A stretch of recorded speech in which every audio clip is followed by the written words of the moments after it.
وہ لوگ ابھی گھر لوٹے تھے۔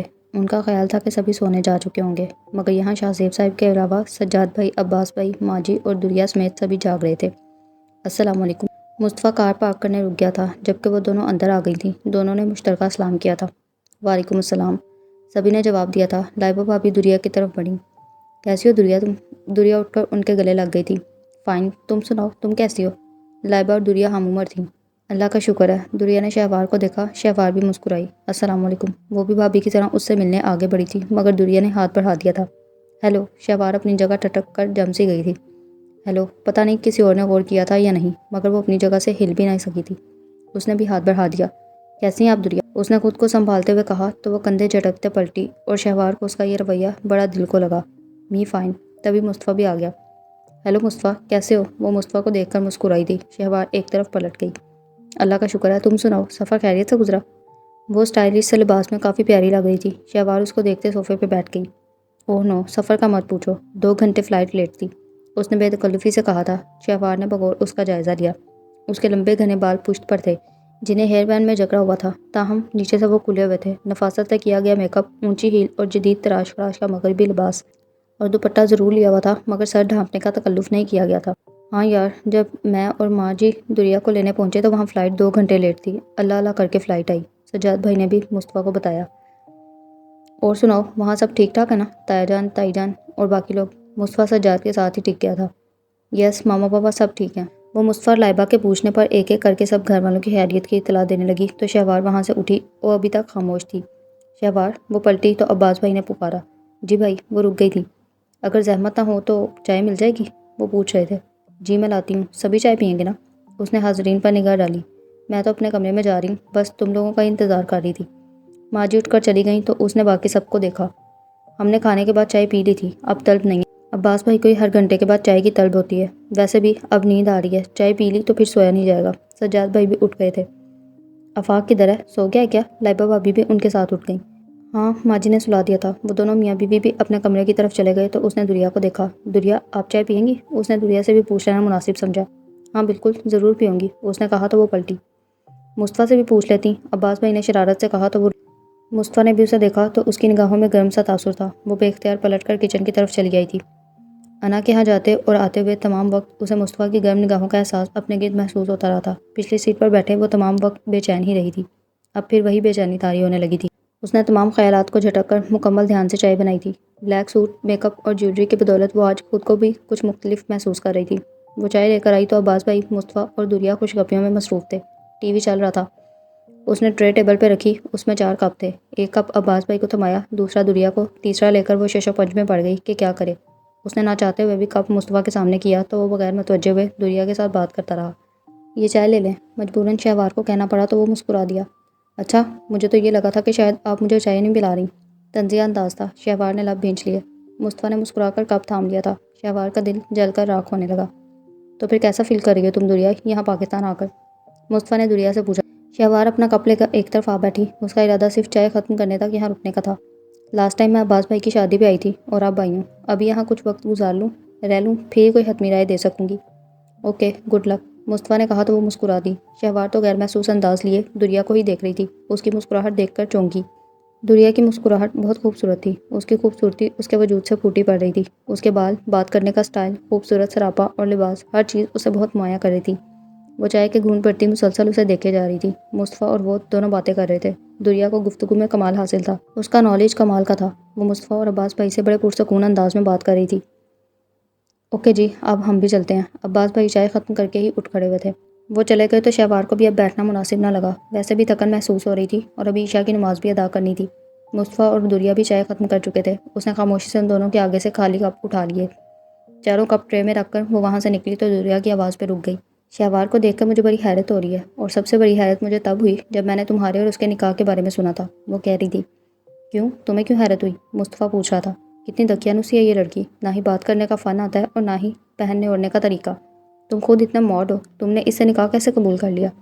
وہ دریا تھی، جو جی چاہتا تھا بول دینا اس کی عادت تھی۔ میں تمہارا مطلب نہیں سمجھا، تم کہنا کیا چاہ رہی ہو؟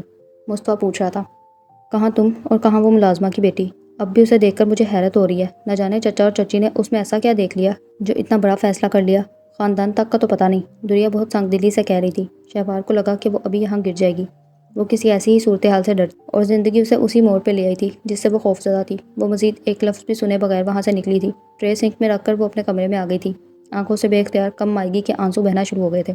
نہ جانے مصطفیٰ نے دنیا کے جواب میں کیا کہا تھا، کیا نہیں، مگر اسے لگ رہا تھا کہ اس کا دل پھٹ جائے گا۔ وہ بغیر کپڑے بدلے بستر پہ گر گئی تھی۔ سرہانے میں منہ چھپا کر وہ شدت سے رو دی تھی۔ شدت سے جی چاہ رہا تھا کہ دنیا کی ہر چیز کو تہس نہس کر دے یا پھر اپنے وجود کو ہی ختم کر ڈالے۔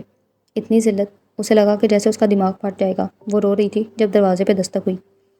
اس نے بھیگی آنکھوں سے دروازے کو دیکھا، وہ کھلا ہوا تھا، اور پھر مصطفیٰ کو دیکھ کر اس کے اندر اشتعال کا ایک گہرا طوفان اٹھا۔ اس نے بے دردی سے اپنے آنسو صاف کیے تھے اور نفرت سے چہرہ موڑ گئی تھی۔ مصطفیٰ اندر آ گیا۔ اسے ایسا نہیں کہنا چاہیے تھا، مصطفیٰ نے پاس آ کر کہا تو وہ غصے سے ایک دم اٹھ کھڑی ہوئی تھی۔ مجھے آپ کی کوئی معذرت نہیں چاہیے، آپ یہاں سے چلے جائیں، دروازے کی طرف اشارہ کرتے اس نے کہا تو مصطفیٰ نے گہرا سانس لیا۔ شہوار، ہم لوگوں کو اس بات سے فرق نہیں پڑتا، آپ اپنے ذہن میں اس بات کو کیوں جگہ نہیں دے رہی؟ مجھے، ماں جی، بابا جان، کسی کو کوئی فرق نہیں پڑتا، اور نہ ہی ہم لوگوں نے آپ لوگوں کو اس حویلی کے ملازم سمجھا ہے۔ اگر ایسا ہوتا تو بابا یا باقی لوگ کبھی آپ لوگوں کو برابری کے حقوق نہ دیتے۔ اس کے غصے کو صاف نظر انداز کرتے مصطفیٰ نے تحمل سے کہا، آپ نے شاید سنا نہیں، میں کہہ رہی ہوں کہ آپ فوراً یہاں سے چلے جائیں۔ وہ آپ کے بار غصے سے پھٹی تھی۔ شہوار، تمیز کے ساتھ، آپ جانتی ہیں کہ میں ایسے رویوں اور لہجوں کا عادی نہیں ہوں اور نہ ہی پسند کرتا ہوں۔ مصطفیٰ نے اب کے کچھ برہمی سے کہا، تو کیا کروں میں اسی بات سے ڈرتی تھی، کتنی بار آپ سے کہا، امی سے کہا، مگر سب کے نزدیک میں احساس کمتری کا شکار ہوں، کم فہم ہوں اور نہ سمجھ ہوں۔ مجھ پر کیچڑ اچھالنے کی ابتدا تو آپ کے خاندان سے ہی شروع ہو گئی ہے، آپ باہر والوں کے منہ کیسے بند کریں گے؟ مصطفیٰ کی خفگی نے اس پر الٹا ہی اثر کیا تھا۔ ایک دم سامنے کھڑے ہو کے پوچھ رہی تھی، شہوار، لوگوں کو ہینڈل کرنا ہمارا ہیڈک ہے، دنیا پر ہمارا کوئی زور نہیں، وہ صرف یہاں چند دنوں کی مہمان ہے، مگر پھر بھی میں اسے سمجھا آیا ہوں، آئندہ اب ایسی کوئی بات نہیں ہوگی۔ مصطفیٰ نے پھر تحمل سے کہا تو وہ منہ پر ہاتھ رکھ کر پھر رو پڑی۔ آپ وہ اذیت نہیں جانتے جو میں محسوس کر رہی ہوں، آپ کس کس کو سمجھائیں گے، کس کس کو میرے خاندان کی اصل کے بارے میں بتائیں گے؟ اب اس کے رونے میں غصہ نہیں بلکہ خود اذیت ہی تھی۔ مصطفیٰ نے ایک دم اس کا بازو تھاما تھا۔ شہوار، مجھے اندازہ ہے کہ آپ ہرٹ ہوئی ہیں، مگر اس طرح رونے سے تو مسائل حل نہیں ہوں گے نا؟ شہوار کے رونے نے مصطفیٰ پر خاطر خواہ اثر کیا تھا۔ بہت دھیمے لہجے میں کہتے اسے چپ کرانے کی کوشش کرنا چاہی، آپ میرے دکھ کا اندازہ نہیں لگا سکتے، کوئی بھی نہیں لگا سکتا۔ دنیا کے چند الفاظ نے اسے اس بری طرح ہرٹ کیا تھا کہ اس کا سارا اعتماد بکھر گیا تھا۔ مصطفیٰ پر اس کے الفاظ نے بری طرح اثر کیا تھا۔ کچھ وہ جس طرح رو رہی تھی، سارے گلے شکوے، پچھلی تمام باتوں کا سارا غصہ ہوا ہوا تھا۔ اس نے دونوں بازوؤں سے تھام کر خود کے قریب کر لیا تھا۔ رونے سے اگر یہ سب ٹھیک ہو سکتا ہے تو میں رونے سے نہیں روکوں گا، مگر اتنا ضرور کہوں گا، تمہارے رونے سے مجھے تکلیف ہو رہی ہے۔ ایک بازو کے حصار میں لے کر دوسرے ہاتھ سے اس کا چہرہ صاف کرتے جھک کر مصطفیٰ نے کہا تو شہوار ایک دم رونا بھول کر مصطفیٰ کو دیکھنے لگی۔ شہوار، آپ کے لیے سب سے اہم بات تو یہ ہونی چاہیے کہ مجھے آپ کی پرواہ ہے۔ میں نے بہت فیور ہو کر آپ کو دل کی تمام تر آمادگی کے ساتھ اس رشتے کو قبول کیا ہے۔ یہ نکاح کوئی مذاق نہیں تھا، بابا جان بابا صاحب کی خواہش تھی یہ۔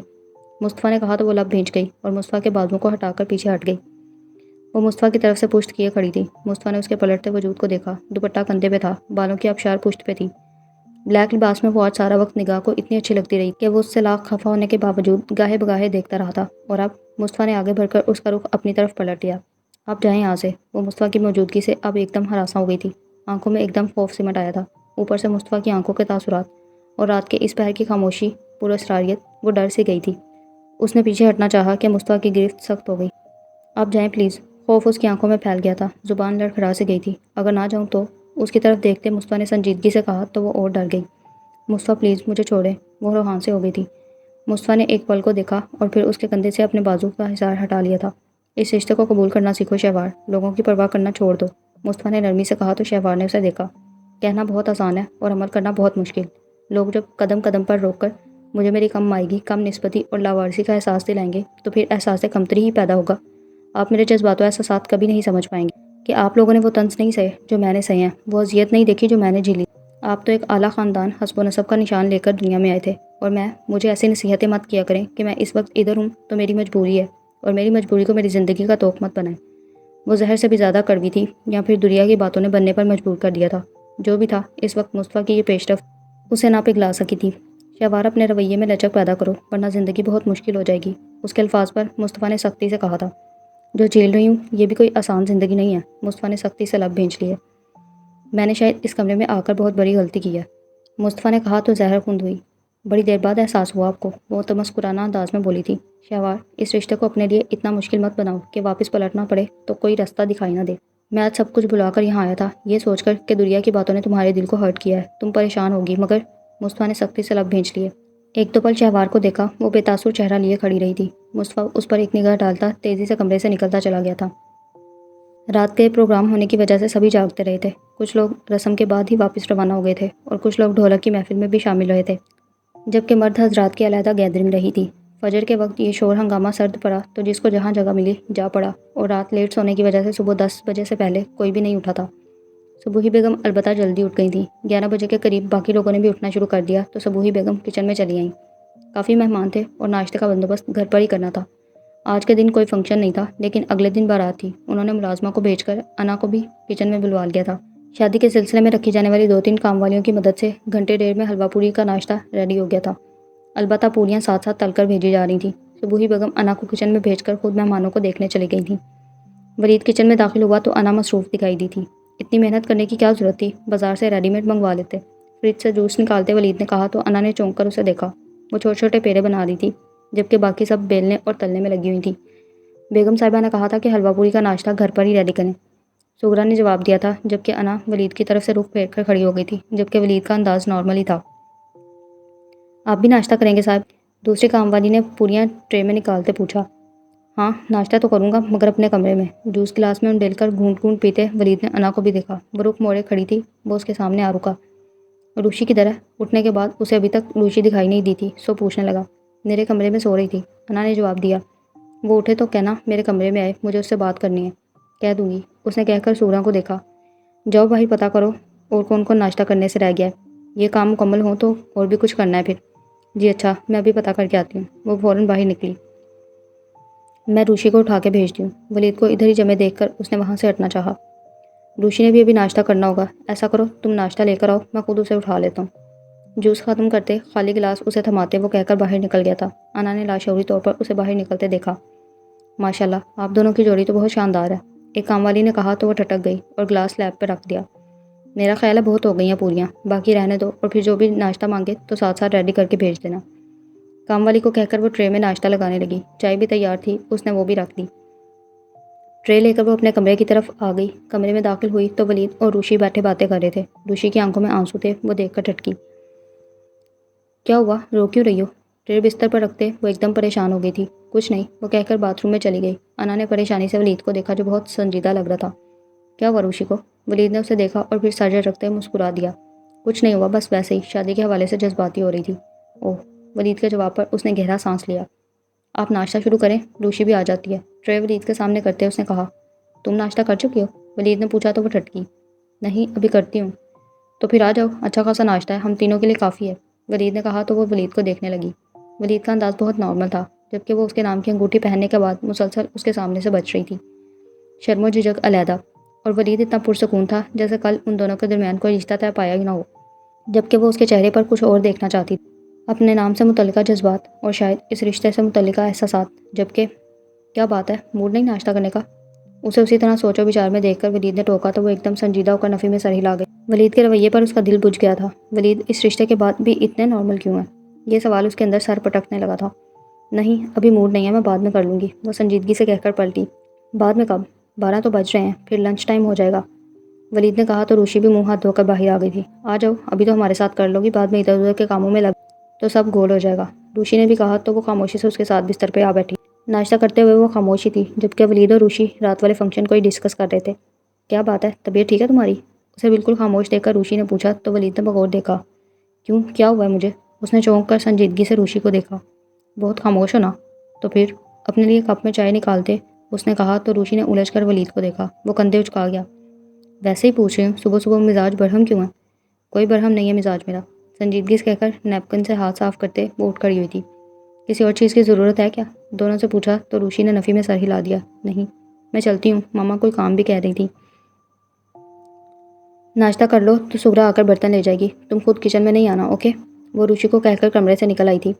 ماما کے کمرے کی طرف جانے کی بجائے وہ باہر لان کی طرف نکل آئی تھی۔ رات کی تقریب کا پھیلاوا ابھی بھی برقرار تھا۔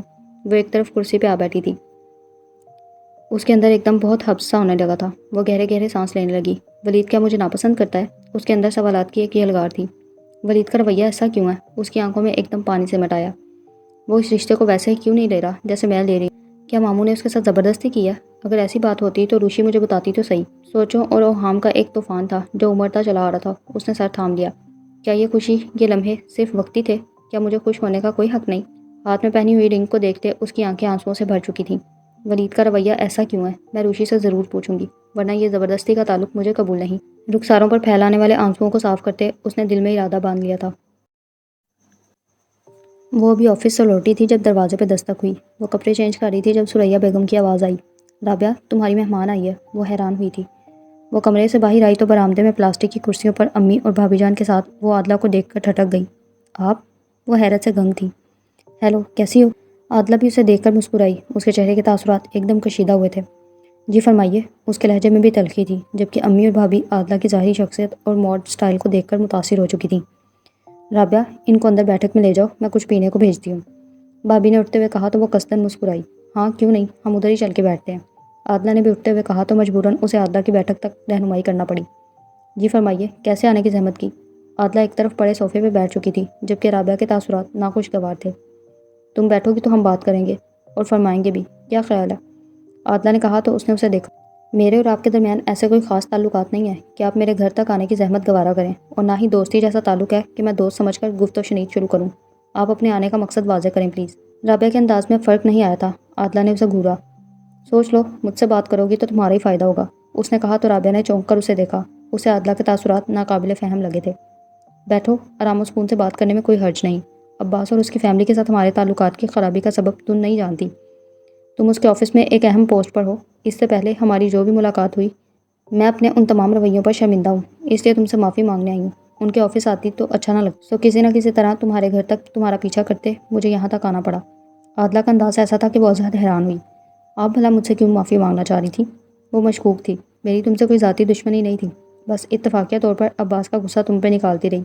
اصل میں تم نہیں جانتی کہ عباس لوگوں کی فیملی کیسی ہے، ان لوگوں کے ساتھ میرا کیسا سلوک رہا تھا، اور اب مجبوراً مجھے وہ گھر چھوڑنا پڑا، اپنا بیٹا چھوڑنا پڑا۔ بھلا کون عورت اپنا بسا بسایا گھر چھوڑتی ہے؟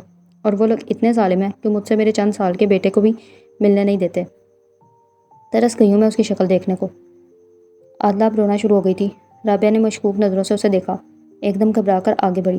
پلیز آپ روئے نہیں، اس کا دل ایک دم پگھلا۔ مگر لگتا تو نہیں کہ وہ لوگ ایسے ہیں، ورکرز تک کو بہت عزت دیتے ہیں، اور ہادیہ جو میری دوست ہے وہ تو کچھ اور ہی بتاتی ہے۔ وہ عادلہ کی باتوں اور رونے سے الجھ گئی تھی۔ دکھاوا ہے ان لوگوں کا، دنیا کے سامنے اپنی واہ بنا رکھی ہے، مگر اندر کی کہانی تو صرف میں جانتی ہوں۔ اور وہ عباس، وہ مجھے طلاق تک دینے کو تیار نہیں، اتنا ظالم اور دقیانوس ہے ان کا گھرانہ کہ حد نہیں۔ مگر مجھے تو صرف اپنے بیٹے کی پرواہ۔ تم کو شاید علم نہیں، مگر ان لوگوں نے میرے بھائی کو بھی جیل میں بند کروا دیا ہے۔ ان کا ایک بھائی پولیس آفیسر ہے، تو اس لیے ضمانت بھی نہیں ہونے دے رہے یہ لوگ۔ عادلہ نے روتے ہوئے مزید بتایا تو رابعہ حیرت سے سن رہی تھی۔ مگر ہادیہ تو کچھ اور کہتی ہے۔ ہادیہ کو کیا پتہ، اصل میں ہادیہ کے والدین کی ان لوگوں سے اچھی خاصی سلام دعا ہے، تو اس لیے یہ لوگ ان کے خلاف بولتے نہیں۔ ویسے بھی باہر کی دنیا میں ان لوگوں نے میرے بارے میں نہ جانے کیا کیا کہانیاں مشہور کر رکھی ہیں۔ عادلہ نے مزید بتایا، آپ کے بھائی کو ان لوگوں نے کیوں جیل میں ڈالا ہے؟ رابعہ نے پوچھا۔ یہ لوگ مجھے میرے بیٹے سے ملنے نہیں دیتے، میرا رونا اور میری بربادی میرے بھائی سے برداشت نہیں ہوئی تو وہ ان لوگوں کے ہاں چلا گیا۔ وہاں ان لوگوں سے تلخ کلامی ہو گئی اور میرا بھائی ٹھہرا جذباتی، ان کی خواتین سے کچھ بدتمیزی کر ڈالی، بس اسی بات کو بنیاد بنا کر جھوٹی واردات کا کیس بنا کر جیل میں ڈال دیا۔ عادلہ ایک بار پھر رونا شروع ہو گئی تھی۔ آپ لوگوں کی اتنی اپروچ ہے، ایک وسیع بزنس، کوئی چھوٹی موٹی فیملی تو آپ لوگوں کی بھی نہیں ہے، پھر ان لوگوں کے خلاف کیس کیوں نہیں کرتے؟ رابعہ اس کی باتوں پر یقین کرتے فوراً ایمان لے آئی تھی۔ بس میرے بابا بہت شریف انسان ہے، ان لوگوں کی خاندانی پوزیشن کو دیکھتے ان لوگوں سے الجھنے سے ڈرتے ہیں، بلکہ اب میں عدالت میں خلا کا کیس دائر کرنے کا سوچ رہی ہوں، ساتھ اپنے بیٹے کو اپنی تحویل میں لینے کا بھی۔ اوہ، عادلہ کے بتانے پر رابعہ نے سر ہلا دیا۔ اچھا، میں امید رکھوں نا کہ تم مجھے معاف کر چکی ہو؟ عادلہ اس کے ہاتھ کو اپنے ہاتھوں میں لیے پوچھ رہی تھی۔ رابعہ مسکرا دی۔ جو بھی ہوا غلط فہمی کی بنیاد پہ ہوا، آپ نے بھی کون سا جان بوجھ کر ایسا کہا ہوگا، کوئی بات نہیں۔ وہ فوراً دل صاف کر گئی تھی۔ عادلہ مسکرا دی۔ شکریہ بہت بہت، ورنہ مجھے اپنی یہ زیادتی بہت شرمندہ کرتی رہی ہے۔ کوئی بات نہیں، ہو جاتا ہے اکثر، رابعہ نے کہا۔ اچھا آپ بیٹھیں، میں ذرا آپ کے لیے کچھ کھانے پینے کو لاتی ہوں، وہ کہہ کر اٹھ کر کمرے سے نکل گئی۔ عادلہ نے بہت پرسوچ نظروں سے اسے کمرے سے نکلتے دیکھا۔ شکر ہے، یہ مسئلہ تو حل ہوا۔ دیکھنا عباس، اب کیسے تمہیں میں مزہ چکھاتی ہوں۔ چہرے پر ایک دم مکروہ مسکراہٹ سمٹ آئی تھی۔ کل سے بابا صاحب کی طبیعت پھر خراب تھی، وہی خوابوں کا سلسلہ۔ تبندہ بوا ان کے کمرے میں آئیں تو وہ کرسی پر بیٹھے ہوئے تھے، پشت دروازے کی طرف تھی۔ تبندہ بوا نے دستک دی تو ان کے ہاتھ میں پکڑی تصویر نیچے گر گئی۔ انہوں نے سر گھما کر تبندہ بوا کو دیکھا اور پھر تصویر گود میں رکھی کتاب میں رکھ دی۔ اب کیسی طبیعت ہے بابا صاحب؟ تبندہ بھی اندر آ کر ایک کرسی پر بیٹھ گئی۔ اللہ کا شکر ہے بیٹا، وہ ہلکا سا مسکرائے۔ شاہزیب بھائی کا فون آیا تھا، ابھی وہ آپ کی طبیعت کے بارے میں بہت پریشان ہو رہے تھے، تبندہ نے بتایا۔ ہاں مجھے بھی کال کی تھی کچھ دیر پہلے، مجھ سے بھی بات کی تھی۔ تو پھر ان کی بات مان کیوں نہیں لیتے آپ؟ تبندہ نے پوچھا۔ اس عمر میں اس حویلی کو چھوڑ کر وہاں شہر میں جا کر مرنا نہیں چاہتا میں، انہوں نے ہمیشہ والی بات کہی۔ اچھی امید رکھنی چاہیے، آپ کو وہاں وہ علاج کے لیے بلا رہے ہیں اور آپ کے باقی بیٹے بھی تو آپ کو کئی بار بلا چکے ہیں، آپ سبھی کو انکار کر دیتے ہیں۔ میرا مرض اب لا علاج ہو چکا ہے، اس کا کسی کے پاس اب کوئی علاج نہیں۔ وہ سب چاہتے ہیں کہ میں ان کے پاس جاؤں، علاج کرواؤں، مگر اب دل نہیں مانتا۔ تبندہ بوا نے گہرا سانس لیا۔ آپ کے خوابوں کا یہ سلسلہ سب کچھ زیادہ بڑھتا ہی جا رہا ہے، کسی اچھے سے سائیکٹرسٹ سے ملنے کی اشد ضرورت ہے۔ ضروری نہیں کہ سائیکٹرسٹ کے پاس صرف پاگل لوگ ہی جاتے ہیں، اندر سے ہم سب کے ساتھ کوئی نہ کوئی ایک مرض موجود ہوتا ہے، اور یہ لوگ تو بس ذہن میں الجھی گرہیں ہی کھولتے ہیں، ہماری ذات کے بند دروازوں میں موجود گرد صاف کرتے ہیں، کچھ دبا دیتے ہیں اور کچھ دعا کام آتی ہے کہ اندر کی بند کھڑکیوں سے گرد صاف ہونے لگتی ہے۔ تبندہ بوا نے بڑے آرام و سکون سے کہا تو وہ مسکرا۔ سب اپنی جگہ درست ہے، مگر میں خود ہی کسی ایسے ماہر کی مدد نہیں لینا چاہتا۔ میرے ذہن کی گرہوں کا تعلق کسی بھی ذہنی مرض سے نہیں ہے، بلکہ اپنے گناہوں کے ساتھ جڑا ہوا ہے، اور اب مجھے یقین ہو گیا ہے کہ میرے پروردگار نے جس دن مجھے معاف کر دیا، اسی دن یہ خوابوں کا سلسلہ بھی ختم ہو جائے گا۔ میں تو صرف معافی کی امید پہ جی رہا ہوں۔